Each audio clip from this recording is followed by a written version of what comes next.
আসসালামু আলাইকুম প্রিয় দর্শক, অন্য মঞ্চের আলাপ চাইতায় আপনাদের সকলকে আমন্ত্রণ। জাপানের প্রধানমন্ত্রী সানায়ে তাকাইচি তিনি 1 থেকে 3রা জুলাই 2026 এই 3 দিনের ভারত সফরে এসে নরেন্দ্র মোদীর সঙ্গে 16তম ভারত জাপান বার্ষিক শীর্ষ বৈঠকে অংশ নিয়েছেন। এই খবর আপনারা অবশ্য পেয়ে গেছেন ইতিমধ্যে, কিন্তু এই সফরের প্রাপ্তি কি সেই বিষয়টি এখনো সেভাবে প্রচারে আসেনি। আমাদের এখনকার প্রতিবেদন এই বিষয়টি নিয়ে। এই সফরে দুই দেশ পারস্পরিক সম্পর্ককে নতুন অধ্যায়ে নিয়ে যাওয়ার কথা সরাসরিভাবে বলেছে এবং সেই লক্ষ্যে প্রচুর গুরুত্বপূর্ণ চুক্তি ও যৌথ ঘোষণা করেছে। আমরা দেখব কি ধরনের চুক্তি ও যৌথ ঘোষণা হয়েছে এবং কি তাদের তাৎপর্য। ভাবুন তো, একদিকে বিশ্বের চতুর্থ বৃহত্তম অর্থনীতি জাপান, অন্যদিকে বিশ্বের পঞ্চম ও দ্রুততম বর্ধনশীল বৃহৎ অর্থনীতির দেশ ভারত। দুই দেশের প্রধানমন্ত্রী বৈঠকে বসলেন, তারপর একে একে সই হলো আর্টিফিশিয়াল ইন্টেলিজেন্স, প্রতিরক্ষা, semiconductor, critical mineral, green energy, সরবরাহ শৃঙ্খল, এমন একগুচ্ছ চুক্তি যেগুলো শুনতে সাধারণ অর্থনৈতিক সমঝোতা মনে হলেও আন্তর্জাতিক রাজনীতির ভাষায় এগুলো আসলে ক্ষমতার নতুন মানচিত্র আঁকার সূচনা। প্রশ্ন হচ্ছে, এই চুক্তিগুলো কি শুধুই ভারত জাপানের সম্পর্ককে আরো গভীর করবে, নাকি এর মাধ্যমে চীনের বিরুদ্ধে তৈরি হচ্ছে এক নতুন অর্থনৈতিক ও প্রযুক্তিগত জোট? আর সবচেয়ে বড় প্রশ্ন, আমেরিকা কি ভারত জাপানের এসব চুক্তির জন্য খুশি হবে, নাকি ভারতের ক্রমবর্ধমান স্বাধীন অবস্থান ওয়াশিংটনের মধ্যেও তাদের মনেও নতুন হিসাব নিকাশ শুরু করাবে? আমরা আরো দেখব প্রতিবেশী দেশ বাংলাদেশে এই চুক্তির কোনো প্রভাব পড়তে পারে কিনা। আজকের ভিডিওতে আমরা ধাপে ধাপে এই সমস্ত প্রশ্নের উত্তর খুঁজব। প্রথমে বলি, কেন এই সফর এত গুরুত্বপূর্ণ? অনেকে ভাবতে পারেন ভারত জাপানের মধ্যে তো আগেও সম্পর্ক ছিল, নতুন কি?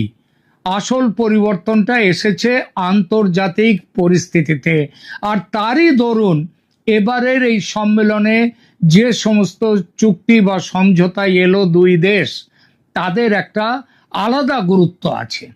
চীন এখন দক্ষিণ চীন সাগর থেকে শুরু করে পূর্ব চীন সাগর, তাইওয়ান প্রণালী, হিমালয়, সব জায়গাতেই নিজের প্রভাব বাড়ানোর চেষ্টা করছে।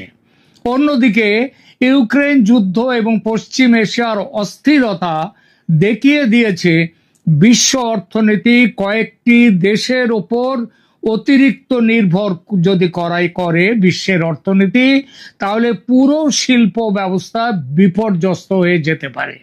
এই কারণেই এখন একটি নতুন শব্দ খুব জনপ্রিয় হয়েছে, সেটা হলো ফ্রেন্ড শোরিং। অর্থাৎ যেসব দেশকে রাজনৈতিকভাবে বিশ্বাস করা যায়, বন্ধু হিসেবে ধরে নেওয়া যায়, তাদের মধ্যে শিল্প সরবরাহ ব্যবস্থা নতুন করে এবং শক্ত করে গড়ে তোলা। ভারত এবং জাপানের এই বৈঠক মূলত হলো কিন্তু সেই লক্ষ্যে, এবং সেই গুরুত্বের জন্যই আজকে এই প্রতিবেদন আমি করতে বসলাম। সবচেয়ে গুরুত্বপূর্ণ যে চুক্তি হয়েছে দুই দেশের মধ্যে, সেটা হচ্ছে ইকোনমিক সিকিউরিটি। এই সফরের সবচেয়ে বড় ঘোষণা হলো ইকোনমিক সিকিউরিটি পার্টনারশিপ। এর অর্থ কি? আজ পৃথিবীর অধিকাংশ ইলেকট্রনিক্স শিল্প নির্ভর করে যে জিনিসগুলোর উপর হলো সেমিকন্ডাক্টর, বিরল খনিজ যেগুলো রেয়ার আর্থ ম্যাটেরিয়ালস বলে, উন্নত ব্যাটারি, উচ্চ প্রযুক্তির উপাদানের উপর। আর এই পুরো শৃঙ্খলের অনেকটাই এখন চীনের নিয়ন্ত্রণে। চীন বিশ্বের রেয়ার আর্থ প্রক্রিয়াকরণের বড় অংশ নিয়ন্ত্রণ করে। ফলে কোনো রাজনৈতিক উত্তেজনা তৈরি হলে শিল্প উৎপাদন ব্যাহত হওয়ার আশঙ্কা থাকে। ভারত ও জাপান এখন সিদ্ধান্ত নিয়েছে যে এই চীন নির্ভরতা ধীরে ধীরে কমানো হবে।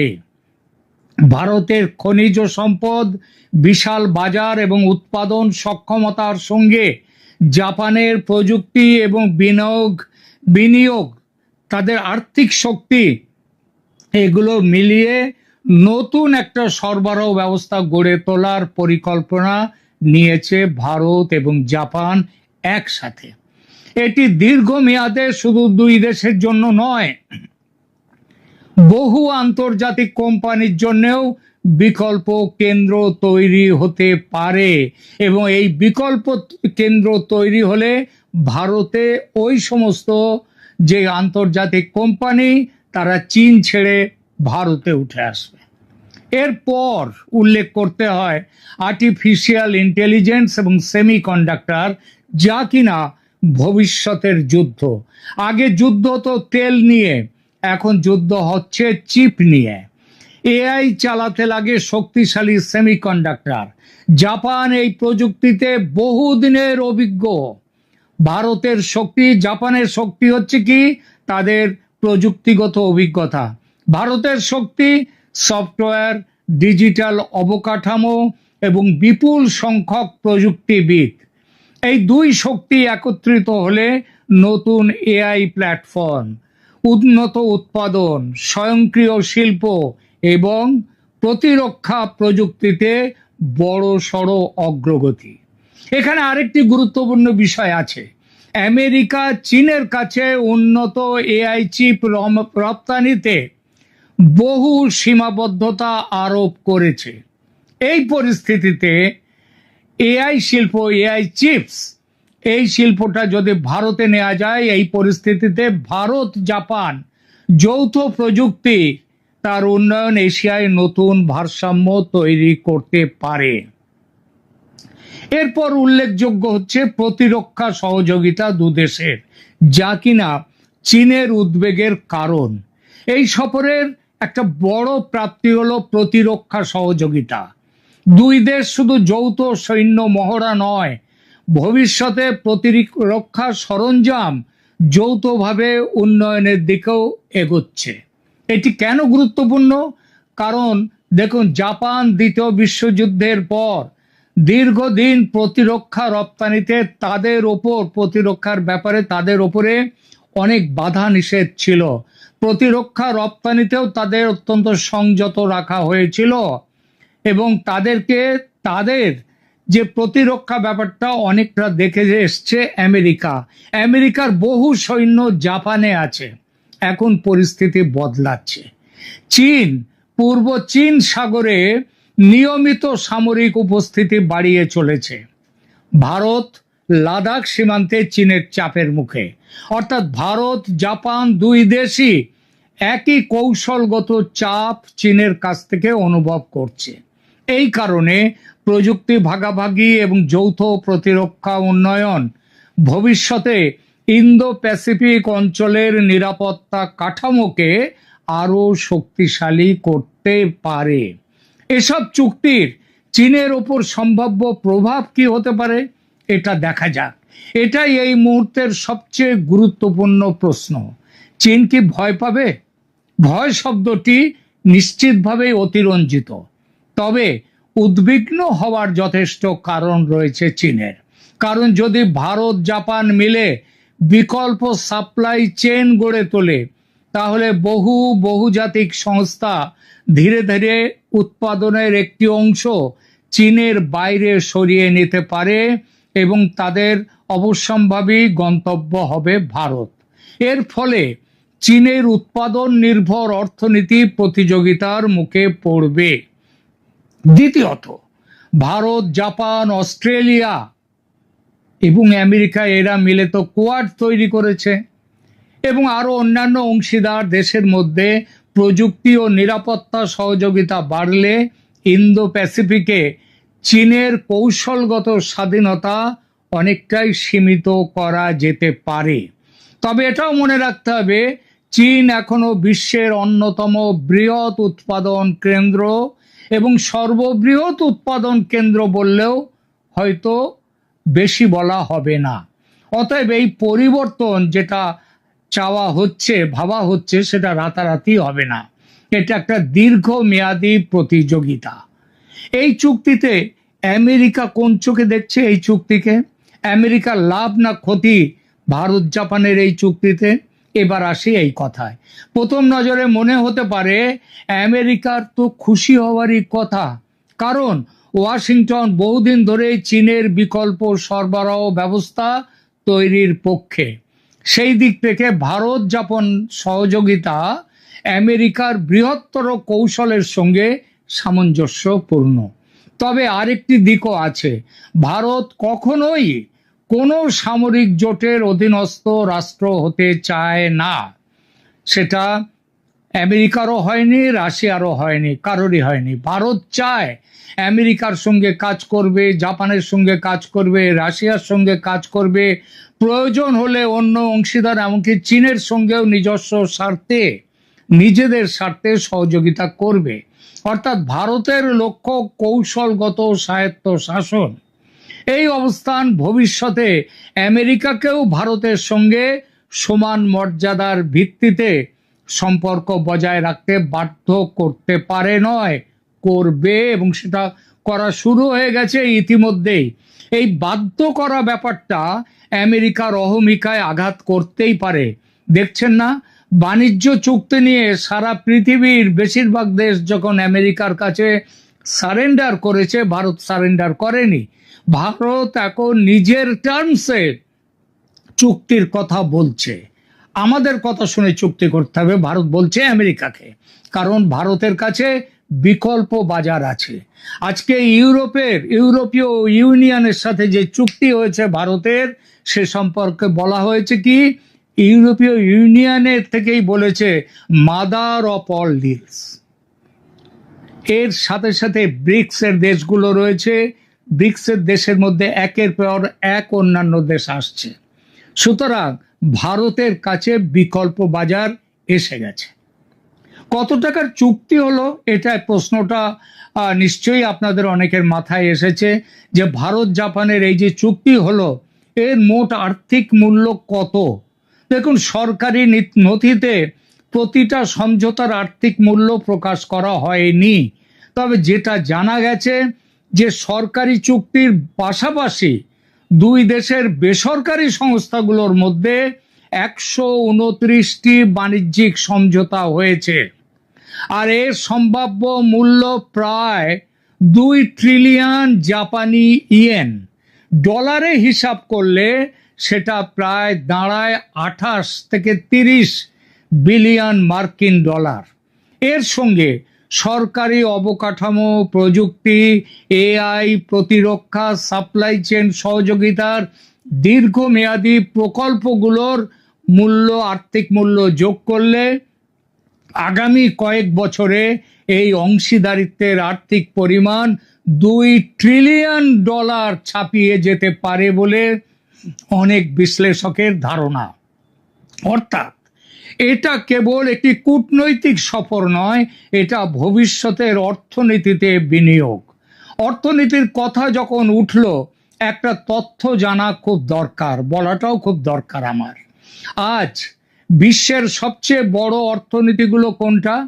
1 নম্বরে আমেরিকা, তার জিডিপি প্রায় 30 ট্রিলিয়ন ডলার। 2 নম্বরে চীন, জিডিপি প্রায় 20 ট্রিলিয়ন ডলার। 3 নম্বরে জার্মানি, 4 নম্বরে জাপান এবং 5 নম্বরে ভারত। সবচেয়ে মজার বিষয় হচ্ছে, একসময় জাপান ছিল বিশ্বের দ্বিতীয় বৃহত্তম অর্থনীতি, এখন চীন এগিয়ে যাওয়াতে জাপান পিছিয়ে পড়েছে। আজ ভারত দ্রুত উঠে এসেছে বিশ্বের প্রথম 5-এর তালিকায়।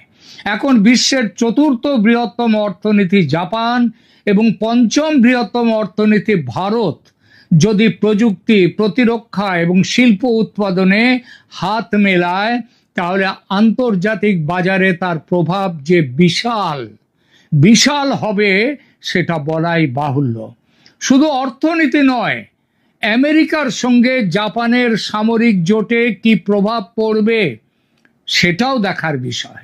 অনেকে ভাবছেন ভারতের সঙ্গে জাপানের এত ঘনিষ্ঠতা কি আমেরিকার সঙ্গে জাপানের সামরিক সম্পর্ককে দুর্বল করে দেবে। বাস্তবে এখনই এই মুহূর্তে তেমনটা বলার কোনো ভিত্তি নেই, কারণ জাপানের নিরাপত্তার মূল ভিত্তি এখনো যুক্তরাষ্ট্র জাপান যে নিরাপত্তা জোট সেইটা। জাপানে এখনো উল্লেখযোগ্য সংখ্যক মার্কিন সেনা মোতায়েন।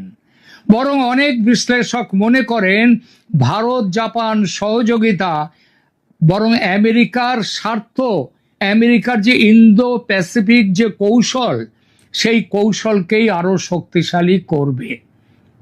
তবে একটা সূক্ষ্ম পরিবর্তন অবশ্যই দেখা যেতে পারে। আগে জাপান নিরাপত্তার জন্য পুরোপুরি আমেরিকার উপর নির্ভর করত।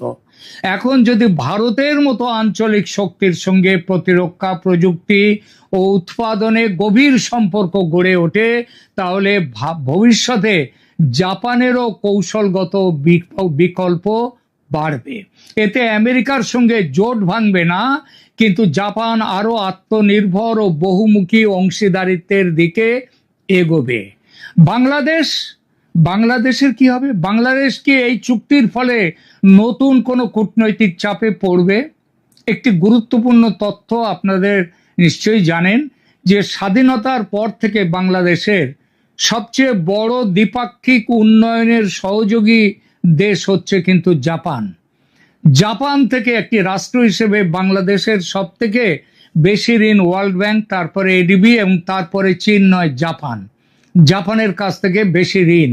দেখুন, বাংলাদেশের মেট্রো রেল, মাতারবাড়ি গভীর সমুদ্র বন্দর, বিভিন্ন সেতু, পদ্মা সেতু ইত্যাদি, বিদ্যুৎ প্রকল্প, এই সবের পেছনে জাপানের বিপুল ঋণ ও বিনিয়োগ রয়েছে। অন্যদিকে সাম্প্রতিক বছরগুলিতে বাংলাদেশ ও চীনের অর্থনৈতিক ও অবকাঠামোগত পরিকাঠামোগত সম্পর্ক অনেক গভীর হয়েছে। ফলে স্বাভাবিকভাবেই প্রশ্ন উঠতে শুরু করেছে, ভারত জাপান সম্পর্ক আরো ঘনিষ্ঠ হলে বাংলাদেশ কি চাপে পড়বে? এর উত্তর এতটা সরল নয় যে এক কথায় দেয়া যাবে।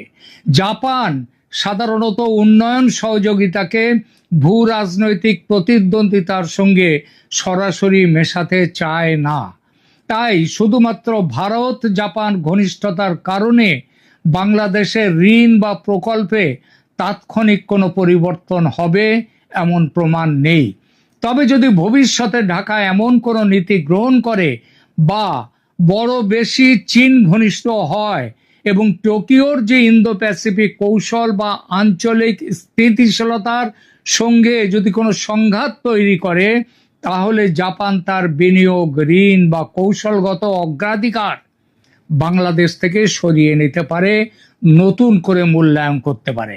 অর্থাৎ বাংলাদেশের সামনে আগামী দিনে সবচেয়ে বড় চ্যালেঞ্জ হবে শুধু ভারত চীন আমেরিকার মধ্যে ভারসাম্য বজায় রাখাটা নয়, তাদের সঙ্গে জাপানের সঙ্গেও ভারসাম্য বজায় রাখা। প্রিয় দর্শক, আজকের পৃথিবী আর কোল্ড ওয়ারের পৃথিবী নয়। এখন আর দুটো শিবির নেই। Bharat, Japan, America, Russia, Europe, এমনকি মধ্যপ্রাচ্যের দেশগুলো পর্যন্ত একই সঙ্গে সহযোগিতা ও প্রতিযোগিতার কৌশল অনুসরণ করছে। ভারত জাপানের এই চুক্তি তাই শুধু দ্বিপাক্ষিক সম্পর্ক নয়, এটি এশিয়ার নতুন শক্তির ভারসাম্য গড়ে ওঠার একটি গুরুত্বপূর্ণ অধ্যায়। চীন এটিকে নজরে রাখবে, আমেরিকা এটিকে স্বাগত জানাবে, আর বাংলাদেশের মতো দেশগুলোর সামনে আসবে ভারসাম্য রক্ষা করার কূটনৈতিক চ্যালেঞ্জ।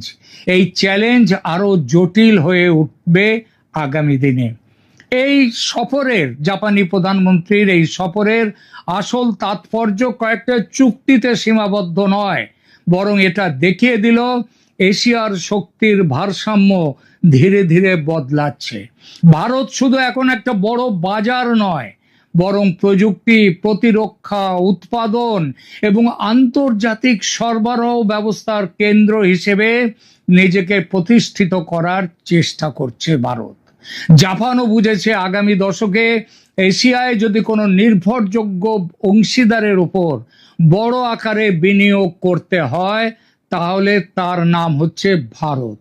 ভারতের গুরুত্ব উপেক্ষা করা যাবে না। শেষ প্রশ্নটা প্রিয় দর্শক আপনাদের জন্য, আপনাদের কি মনে হয় ভারত জাপানের এই নতুন অংশীদারিত্ব কি আগামী দশকে এশিয়ার শক্তির ভারসাম্য বদলে দিতে পারবে, নাকি চীন এখনো এতটাই শক্তিশালী যে এই উদ্যোগের প্রভাব সীমিত থাকবে? আপনার মতামত অবশ্যই কমেন্টে লিখুন। ভিডিওটি ভালো লাগলে লাইক, শেয়ার এবং চ্যানেলটি সাবস্ক্রাইব করতে